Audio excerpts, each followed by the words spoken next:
Hi hello welcome to best of the day. మరి ఈ రోజు బెస్ట్ ఆఫ్ ది డేలో కొత్త విశేషాలతో పాటు కొన్ని ఆసక్తికరమైన నిజాలు మరియు చరిత్రలో ఈ రోజు జరిగిన ముఖ్య సంఘటనల గురించి తెలుసుకుందాం. Let's start the programme.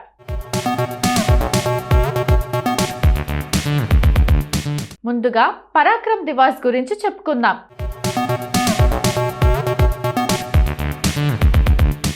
స్వాతంత్రం కోసం అహింసా విధానంలోనే కాదు, సాయుధ పోరాటం ద్వారా పోరాడి బ్రిటిషర్లను తరిమి కొట్టవచ్చని పిలుపునిచ్చి ఆచరణలో పెట్టిన మహోన్నత యోధుడు సుభాష్ చంద్రబోస్. 2 సార్లు భారత జాతీయ కాంగ్రెస్కు అధ్యక్షుడిగా ఎన్నికైన గాంధీజీతో సిద్ధాంతపరంగా విభేదించి పదవికి రాజీనామా చేశారు.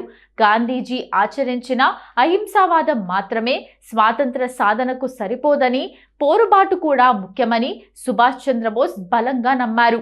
ఈ అభిప్రాయంతోనే ఆల్ ఇండియా ఫార్వర్డ్ బ్లాక్ అనే రాజకీయ పార్టీని కూడా స్థాపించారు. ఆజాద్ హిందూ ఫౌజ్ను స్థాపించి దేశానికి స్వాతంత్రం తీసుకురావటంలో కీలక పాత్ర వహించారు. అయితే నేతాజీ మరణం వెనుక ఉన్న మిస్టరీ ఇంకా విడలేదు.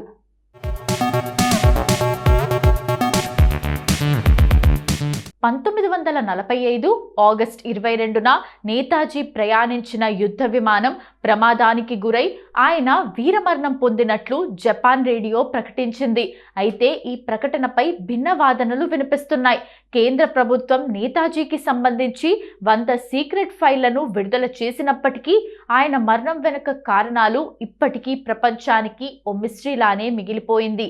అయితే బోస్ జయంతిని పరాక్రమ్ దివాస్గా గతేడాది నుంచి భారత ప్రభుత్వం నిర్వహిస్తోంది. నేతాజీ సుభాష్ చంద్రబోస్ 128వ జయంతిని పురస్కరించుకొని ఇండియా గేట్ వద్ద ఆయన విగ్రహాన్ని ఏర్పాటు చేయనున్నట్లు ప్రధానమంత్రి నరేంద్ర మోడీ జనవరి 21న ప్రకటించారు.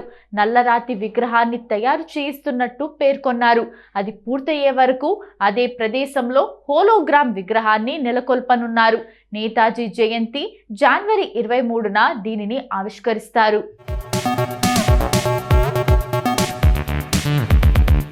1879 జనవరి 23న ఒడిస్సాలోని కటక్లో జానకీనాథ్, ప్రభావతి బోస్లకు నేతాజీ జన్మించారు. చిన్నతనం నుంచి విద్యలో రాణించిన బోస్ రామకృష్ణ పరమహంస, స్వామి వివేకానందుడి మార్గంలో పయనించి సన్యాసం తీసుకోవాలని తీర్మానించారు. మానవ సేవే మాధవ సేవ అనే నినాదం రామకృష్ణుడు ఉపదేశించిన దేశాభిమానంతో ముందుకు సాగారు. జాతీయ కాంగ్రెస్లో చేరి దేశ స్వాతంత్ర పోరాటంలో పాల్పంచుకున్నారు. శ్రీ ఆర్య పత్రికలో సంపాదకుడిగా ఆయన రాసిన వ్యాసాలు స్వాతంత్ర సమరంలో పాల్గొనే వీరుల్లో ఉత్సాహాన్ని నింపాయి. తత్వశాస్త్రంలో డిగ్రీ పూర్తి చేసి ఇంగ్లాండ్కు వెళ్లిన సమయంలోనే జలియన్ వాలాబాగ్ ఉదంతం చోటు చేసుకుంది. ఐసీఎస్ శిక్షణ తీసుకున్న అధికారిగా బాధ్యతలు స్వీకరించక స్వాతంత్ర పోరాటంలో పాల్గొనేందుకు కాంగ్రెస్ పార్టీలో చేరారు.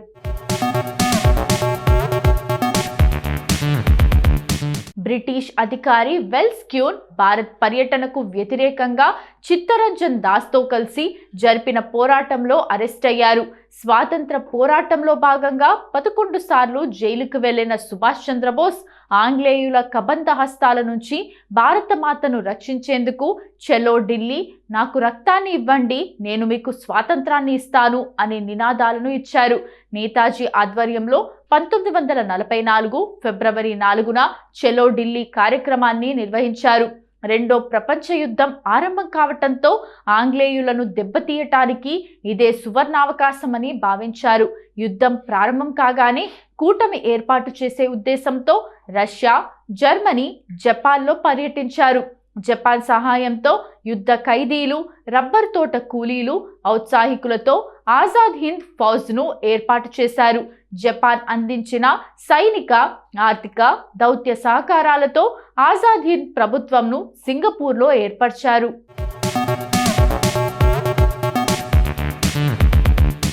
ఆంగ్లేయులకు వ్యతిరేకంగా నేతాజీ జరిపిన పోరాటం వారికి ముచ్చమటలు పట్టించింది. అహింసా మార్గంలో మాత్రమే స్వాతంత్రం లభించదని, ఆయుధాలను చేతపడితేనే సాధించగలమనే నినాదాన్ని నేతాజీ లేవనెత్తారు. భారత్కు ఆయుధాలతో పోరాటం తెలుసని ప్రపంచానికి చాటి చెప్పిన ఘనత నేతాజీకే దక్కుతుంది. స్వాతంత్రం కోసం తన 23వ ఏటనే భారత జాతీయ కాంగ్రెస్లో సభ్యుడిగా చేరిన నేతాజీ బ్రిటిషర్ల ఆధిపత్యాన్ని అణిచివేయటానికి 20 సంవత్సరాలు పోరాడారు. తన 41వ ఏటనే కాంగ్రెస్ పార్టీ అధ్యక్షుడిగా ఎంపికయ్యారు. అహింసా మార్గం ఆంగ్లేయులకు అర్థం కాని భాషని తెలుసుకున్న బోస్ 1941లో గృహ నిర్బంధంలో ఉన్నప్పుడు బ్రిటిష్ సైన్యం కళ్ళల్లో దుమ్ము కొట్టి కలకత్తా నుంచి అదృశ్యమయ్యారు. సాయుధ పోరాటాన్ని బలంగా నమ్మిన బోస్ జనరల్ మోహన్ సింగ్ ఆధ్వర్యంలో ప్రారంభమైన సింగపూర్, మలేషియాలోని భారత జాతీయ సైనిక దళానికి జీవం పోశారు.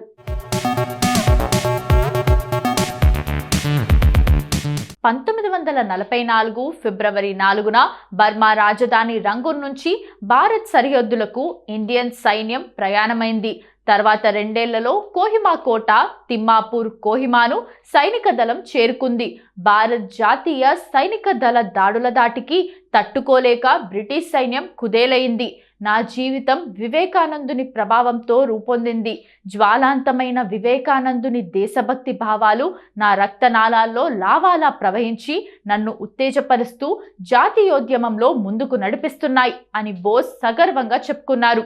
1945 ఆగస్టు 18న ఫార్మోజా సమీపంలో విమాన ప్రమాదంలో నేతాజీ మరణించినట్లుగా టోక్యో రేడియో ప్రకటించింది.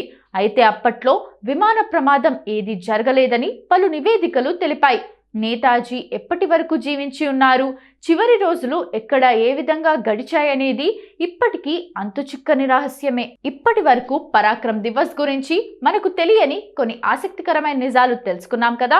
మరి జనవరి 23వ తేదీన ఒక్కసారి చరిత్రలోకి వెళ్ళి చూస్తే ఎంతో మంది ప్రముఖుల జన్మాలు జరిగాయి. మరి ఒక్కసారి చరిత్ర పుటల్లోకి వెళ్ళి నేడు జన్మించిన ప్రముఖులు ఎవరో తెలుసుకుందాం రండి.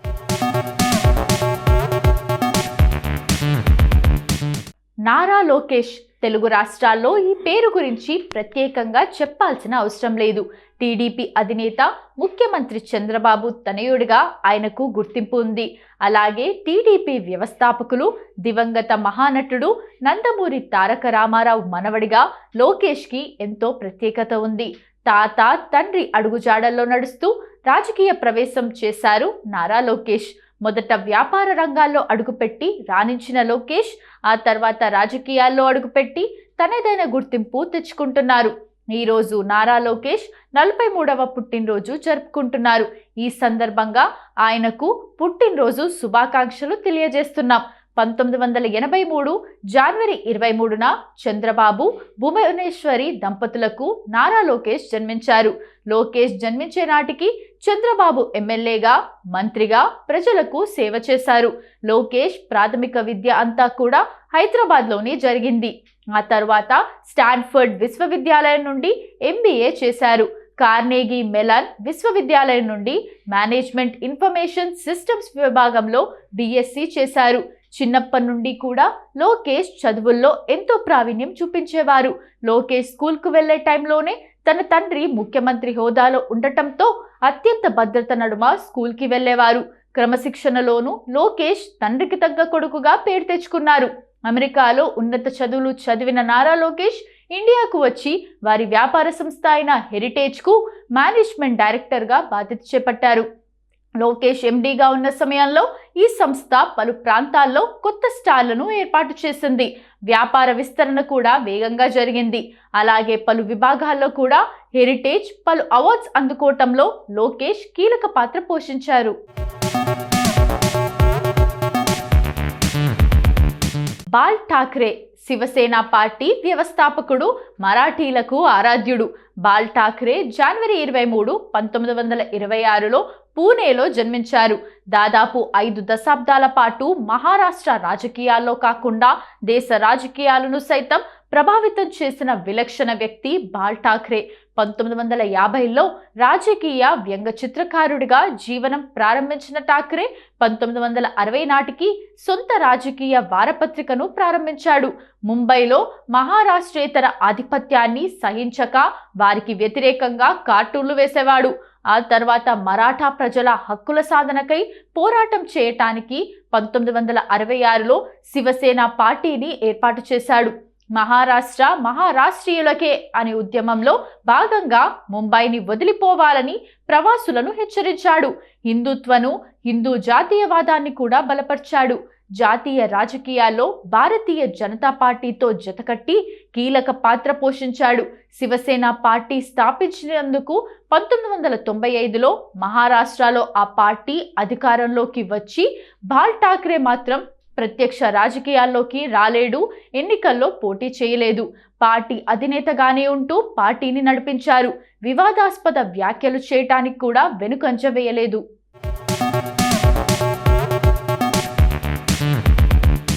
రమేష్ సిప్పి హిందీ చలనచిత్ర దర్శకుడు, నటుడు, నిర్మాత.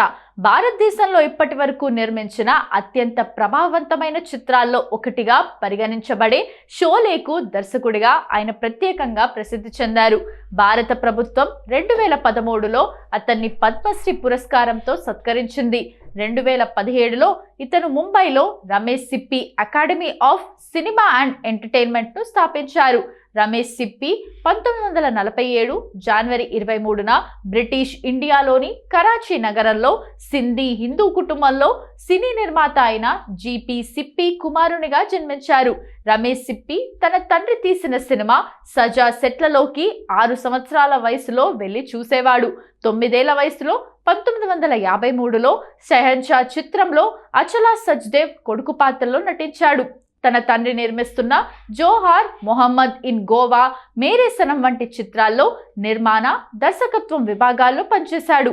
7 సంవత్సరాల పాటు సినిమాలకు సహాయకునిగా పనిచేశాక 1971లో షమ్మీ కపూర్, హేమమాలిని, రాజేష్ ఖన్నా నటించిన అందాజ్ చిత్రానికి దర్శకుడయ్యాడు.